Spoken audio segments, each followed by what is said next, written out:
Hello, my name is Jerrell Pippens, actor, producer, and writer, and I'm here on Can I Be Vulnerable, trying to tell my story because BJ hit me upside the head at an audition and told me I need to come down here, so I was vulnerable, and I said yes. Have I been to therapy? Yes, I'm currently in therapy right now. It's my second run at it. I felt that, me growing up in the inner city, of course, a lot of us, church, and trust me, it's important. No judgments on anyone, spirituality, religion, whatever the case may be. But I would say after my run, I had a brief run in professional football, played Division I like yourself, go Washington State. Go Cougs, baby. Go Cougs, but I had to say go Huskers. Big Red, I'm a huh? Nebraska alum, and just like a lot of other athletes, my whole life was sports. I mean, football, basketball, back and forth, track and field, and then even in college, 2 sports, 2 majors. That's, you can guess, you can imagine. And getting out after that brief run with football, you grow up and you spend your whole life preparing for something, and it goes by like that. And it's done. It's done so quickly. Right. And I told my cousin, he was like, what was it like? And I said, man, it's like getting off a roller coaster. He's like, yo, that's it? You want to get back on, but the line is too long, or you can't get back in the amusement park. That's always how I can think about. You know what's funny? That's a damn good analogy. Yeah, that's what I. That's the Honestly, only, that's I went to an amusement park analogy. after it was over, and I was like, man, this feels like sports. Like it's like that. Damn good.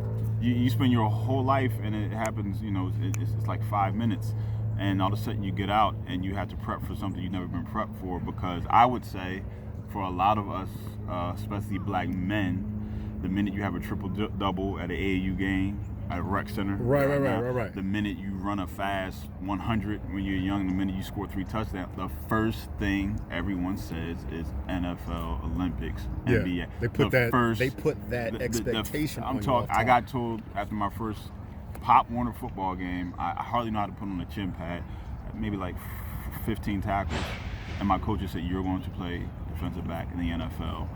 From here on out, this is it. This is your mission." Now, thank God for it. It kept me off the street. Right. But it has its pluses and its minuses. Exactly. It has its positive and its and negatives. Sure. I've noticed that growing up, my female cousins played sports, and the female track athletes, they could break every record imaginable. The narrative is you're going to go to grad school, you're going to get your money right, get your business, black girl magic, blah, blah, blah. Right. That was the narrative from my female teammates. But for us, you're going to go to the Olympics, you pro. It's pro or bust. Pro. The females is different. So, I'm in the pros, but I just didn't. It was an experience that was bittersweet. I loved it. I loved the brotherhood, but it was so stressful because, You ain't fucking lying. when you're in there, and I made it as an undrafted free agent. I was on practice squad half the time and made it in some active games, and my family was proud. Had some John Madden said my name in college, Keith Jackson said it. Yeah, Sports Center, everything. But I don't think like your average non-athlete understands how small that opportunity is. Yes. I don't think they understand the fact that you even made a practice squad is you fucking made it. Right. My first active game was against the Raiders. And I remember I was on kickoff, and people don't know about football. You have R1, they're on the end of the sidelines. R2, I think I was R3. Shit, you in the middle with the. Yeah, I'm at the big boy. I'm 6'3", but still, I'm like, coach must. You got to. I'm sorry for cursing. That was my inner monologue. I mean, in the NFL level, these guys, they might be 250 plus. They run just as fast as us. Right. But Tim Dwight is behind me. And then behind Tim Dwight on the sideline is like Charles Woodson for the Raiders. And I'm like, man, anyone that knows me, Charles Woodson was like my muse, at Michigan. Then Tim Dwight is on the field with me. Right. That's my other muse because he was a 2-sport athlete like I was, Big Ten in the Midwest at Iowa. And this guy's on the field with me, and I made the first tackle. He's hit me, and I'm like, wow. I just worked, I guess you could say, pretty much 20 years for that moment. Yes. And then they're like, okay, Jerrell, what's next? I'm like, I just had 2 tackles, whatever. No. Like, it keeps, like, the expectations go higher. And to get a taste of that, you're in the culture.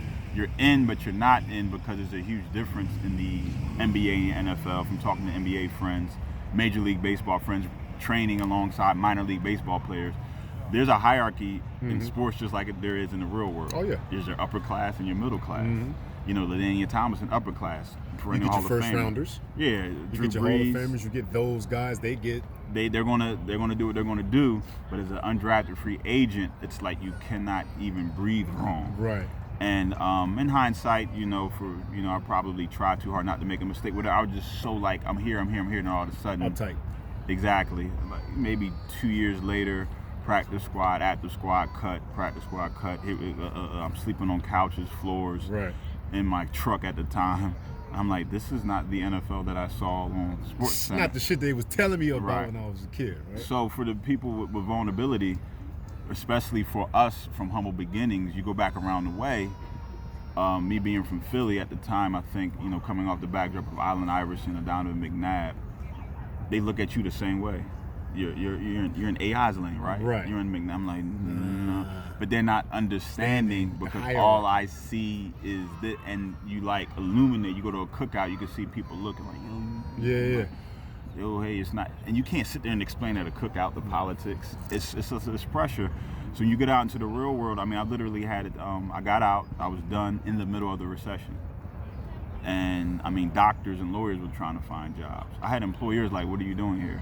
Like, what are you talking about?" That's when Google first started. Right. I Googled you, like, I'm like, yo, I still need a job. Like, I didn't, and not understanding the hierarchy of it, and I went through a mild depression. Right. A little agitated and pissed off at myself. Was getting out of a relationship. Was mentors dropped me. My phone wasn't ringing anymore. The emails weren't being returned. Yeah, them agents stopped calling and Agents shit. said, "Hey, I did all I can do." That's it. In the Checking book. on me every once in a while. I give it to him, man. Albert Irby, my agent at the time. We still talk from time to time. But for the most part, the whole world is like, VIP gone. 80,000 people in the stands. They're going, "You played D1?" And I might write this one day. Don't take this. I ain't gonna take but it. silence can be so loud. You're just sitting there, and it's just like, yo, where is everyone? When I was done, I was like at the prime of my athletic, I guess. Your athletic prowess. Prowess, yes. So I ran the fastest 40 I ever ran in my life while I was coming to an end, and I called my youth track coach. I said, his name is Malcolm. I said, Malcolm, man, I just ran a 4.4 flat. And I said, when I came out from my pro day, I ran like a 4.46, 4.47. I'm getting faster, but the phone ain't ringing. It's the irony of I'm at the best, I'm at the pinnacle, I'm strong, I'm fast, healthy. and I gotta go fill out a job application. So yeah, the something I was stuck. I was talking to myself. I couldn't watch football. I was just staring. I'm like, what in the world is wrong with me? And by the grace of God, I was in Atlanta at the time. One of my homegirls from college was getting her doctorate in psychology, and she needed something for her thesis or something. And she was like, "Can you be my guinea pig?" I said, "Sure can." Absolutely. I put my feet up and. What you want to talk about? Yeah, What's up? I was talking too much. Message to the people. Checking on yourself and checking on others with their mental health is not a bad thing, especially if you're black and brown. It's okay to be open and vulnerable and honest. Please do it because you don't want to bottle it up because it will lead to other ailments in your physical life and your finances, the whole nine. So mental health, mind, body, spirit, take care of that. Peace.